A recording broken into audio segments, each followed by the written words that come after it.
Manga bir nasib bo'lsa, bolam yakka yolg'iz qolib ketadimi? Kim qaradi deb ham diqqatdan bo'lganman. Mana ijtimoiy xodimimiz kelib, xabar olib, qo'llab-quvvatlaganlarda eliga charchoqlarim ham ketadi, xursand bo'lib ketaman. Avvalambor prezidentimizga rahmat.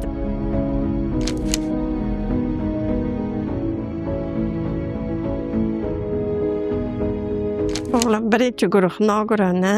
Yolg'iz onaman, shu bola bilan o'zim qarab, o'zim shug'ullanaman. Mana ijtimoiy xodimimiz kelib, xabar olib, qo'llab-quvvatlaganlarda eliga charchoqlarim ham ketadi, xursand bo'lib ketaman. Xatlar jarayonida Otamada Muqaddason xonadoniga borib, xonadonni oilaviy sharoitini o'rgandim.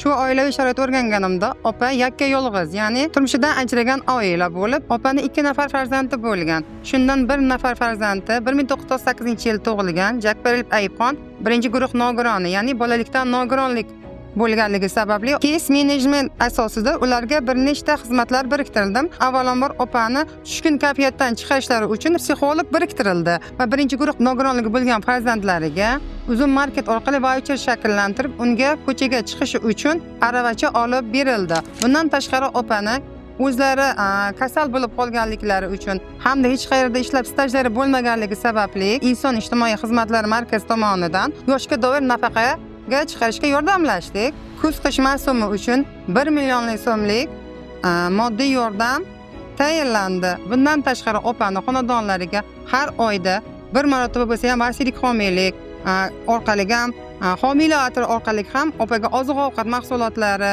kiyim-kechaklar ham berib kelmoqdamiz. Bundan tashqari opani oldingi holat uylari abgor bo'lganligi, yashashga sharoitlari bo'lmaganligi sababli homiylik asosida mahalla yettiliga faollar birlashib, xonadonni remont qilib, ta'mirlab berdik. Gaz, svet, suvlardan hozirgi kunda muammolari yo'q.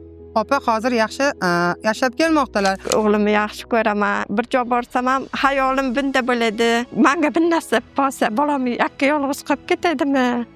Kim qaradi deb ham diqqatdan bo'lganman. Opaning qizlari turmush o'rtog'i vafot etib qolganligi sababli 2 nafar voyaga yetmagan farzandi bilan ona qaramog'iga kelib qolganligi va qizlarini ishsiz bo'lganligi sababli Ayibxonga opasini qarab turuvchi qilib biriktirildi. 2 nafar voyaga yetmagan nabiralari davlat bog'chamizda bepul tarbiyalanib kelmoqda.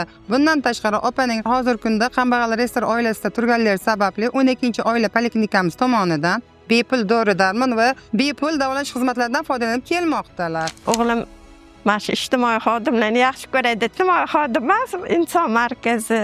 Xodimlar kirib kelsa ham ko'p kelib ketishgani uchun hammalarni o'g'lim yaxshi tanib qolgan. Hammalarni xursand bo'lib kutib oladi. Avvalambor prezidentimizga rahmat. Bizdagi qiynalgan oilalarga yordam berib, shunchalik yo'l yo'riqlarni ko'rsatib qo'yganlarga. Hozirgi paytda Otamada Muqaddas opaning oilalari og'ir vaziyatdan chiqdi. Bundan keyin ham opaga bir nechta xizmatlarni ko'rsatishni rejalashtirib qo'yganmiz.